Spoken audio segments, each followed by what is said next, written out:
বিজেপির নেতা শুভেন্দু অধিকারী ও ঘোষণা দিয়েছে আগামীকাল 2 ডিসেম্বর এই বাংলাদেশের সীমান্ত তারা হামলা করবে, বাংলাদেশের সীমান্তে তারা সমাবেশ করবে, বাংলাদেশের বর্ডার তারা বন্ধ করে দেবে, ভারত থেকে খাদ্য ঢুকতে দেবে না, ভারতের মানুষকে যাতায়াত করতে দেবে না, বলেছে বাংলাদেশের মানুষের ভিসা বন্ধ, বাংলাদেশের মানুষ যেন ভারতে যেতে না পারে। বাংলাদেশের সীমান্তে এসে 10,000 মানুষ নিয়ে তারা সমাবেশ করে বাংলাদেশের বিরুদ্ধে প্রতিবাদ করবে। আমরা ভারত সরকার আর বিজেপির দলকে আর শুভেন্দু অধিকারীকে বলি, তোমরা যদি অন্যায়ভাবে 1 লক্ষ মানুষ নিয়ে বাংলাদেশের সীমান্তে দাঁড়িয়ে যাও, আমরা বাংলাদেশের 18 কোটি মানুষ তোমাদের অন্যায়ের বিরুদ্ধে দাঁড়িয়ে যেতে প্রস্তুত আছি। স্যার হাসিনা ভারতে পালিয়ে গেছে, কিন্তু ভারতে যাওয়ার পরে কিন্তু ষড়যন্ত্র বন্ধ হয়নি। এই বাংলাদেশ নিয়ে তিনি ষড়যন্ত্র চালিয়ে যাচ্ছে। ওই স্বৈরাচারের দোসররা কখনো রাজপথে নামতেছে রিক্সা চালক লীগ হইয়া, কখনো শ্রমিক লীগ হইয়া, কখনো হিজড়ে লীগ হইয়া। বর্তমানে তারা বাংলাদেশে ষড়যন্ত্র করতেছে হিন্দুদের ভেতরে ঢুকে ইসকন লীগ সাজিয়ে। তার ধারাবাহিকতায় গত 3 দিন আগে দেখেছি ভারতের বিজেপির নেতা শুভেন্দু অধিকারী ও ঘোষণা দিয়েছে আগামীকাল 2 ডিসেম্বর এই বাংলাদেশের সীমান্ত তারা হামলা করবে, বাংলাদেশের সীমান্তে তারা সমাবেশ করবে, বাংলাদেশের বর্ডার তারা বন্ধ করে দেবে, ভারত থেকে খাদ্য ঢুকতে দেবে না, ভারতের মানুষকে যাতায়াত করতে দেবে না, বলেছে বাংলাদেশের মানুষের ভিসা বন্ধ, বাংলাদেশের মানুষ যেন ভারতে যেতে না পারে। বাংলাদেশের সীমান্তে এসে 10,000 মানুষ নিয়ে তারা সমাবেশ করে বাংলাদেশের বিরুদ্ধে প্রতিবাদ করবে। আমরা ভারত সরকার আর বিজেপির দলকে আর শুভেন্দু অধিকারীকে বলি, তোমরা যদি অন্যায়ভাবে 1 লক্ষ মানুষ নিয়ে বাংলাদেশের সীমান্তে দাঁড়িয়ে যাও, আমরা বাংলাদেশের 18 কোটি মানুষ তোমাদের অন্যায়ের বিরুদ্ধে দাঁড়িয়ে যেতে প্রস্তুত আছি। আরো জোরে বলেন। আমাদের ঈমানকে পাকাপোক্ত করতে হবে, অন্যায়ের বিরুদ্ধে দাঁড়াতে হবে। এরা বলতেছে বাংলাদেশের কি অপরাধ, বলতেছে বাংলাদেশে হিন্দুদের ঘর বাড়িতে হামলা হচ্ছে, বাংলাদেশের হিন্দুদের গ্রেফতার করা হচ্ছে। ওই যে চিন্ময় দাস প্রভু ইসকনের যিনি নেতা, জঙ্গি সন্ত্রাস, তাকে বাংলাদেশ সরকার গ্রেফতার করেছে। অপরাধ কি?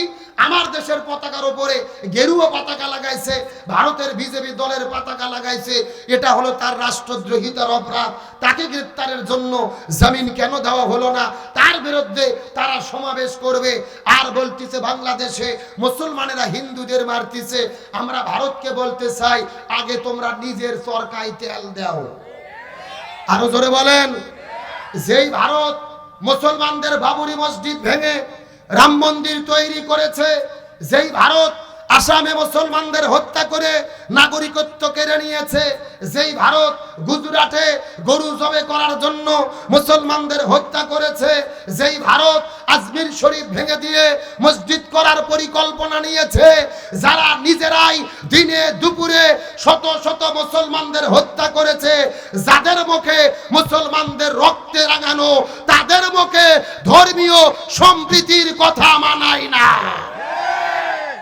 ওরা প্রতিদিন মুসলমানদের হত্যা করতেছে আর আমাদেরকে বলতেছে আমরা নাকি হিন্দুদেরকে নির্যাতন করতেছি, তাদের ঘর বাড়ি ছাড়া করতেছি। আপনাদের এলাকাতে আপনারা কি কোনো হিন্দুকে আক্রমণ করেছেন, নির্যাতন করেছেন? আমার তো মনে বলে বাংলাদেশের ভেতরে হিন্দুরা বর্তমানে জামাই আদরে বসবাস করতেছে। এ কথা কন না কেন? আমরা নিজেদের চাইতে হিন্দুদের বেশি ভালোবাসি, তাদের নিরাপত্তা দেই, কারণ আল্লাহর কোরআন বলেছে লা ইকরাহা ফিদ্দিন, জিন সম্পর্কে কোনো জবরদস্তি নেই।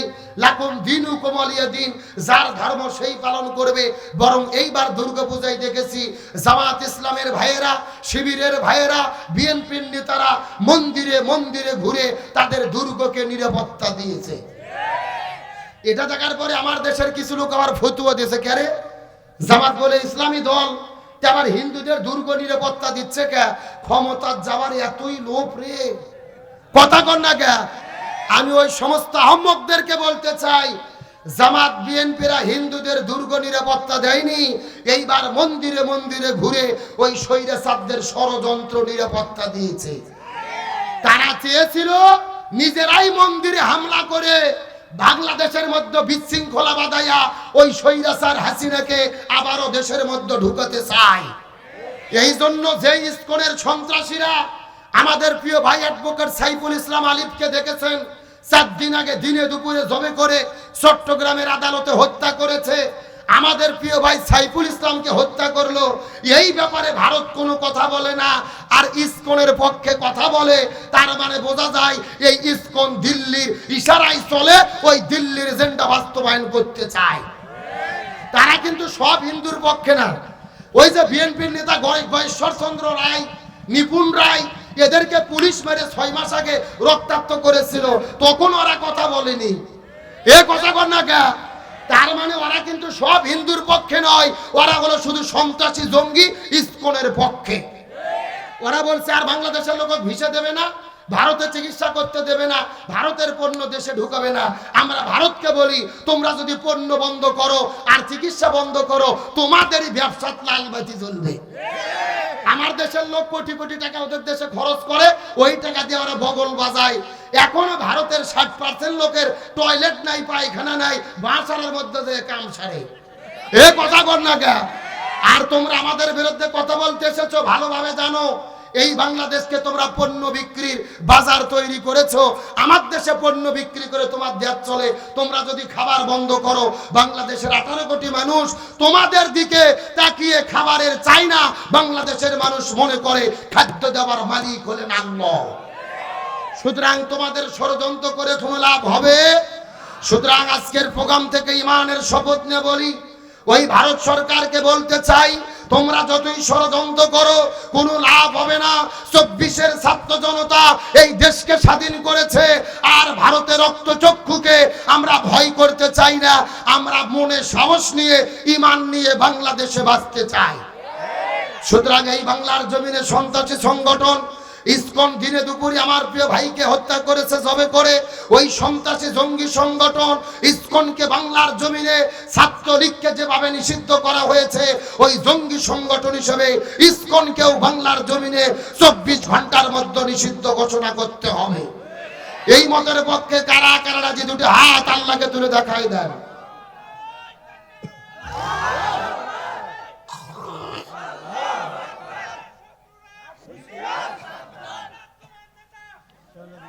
আল্লাহ কবুল করুক, বলেন আমিন।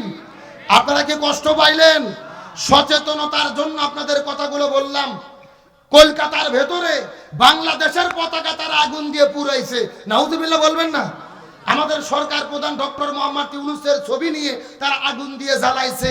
একটা দেশের রাষ্ট্রপ্রধানের ছবি আর পতাকা পুড়ে দেওয়া, এটা আন্তর্জাতিক অপরাধ। এই ভারতের বিরুদ্ধে আন্তর্জাতিক ট্রাইব্যুনালে মামলা করা দরকার, আন্তর্জাতিক আদালতে মামলা করা দরকার।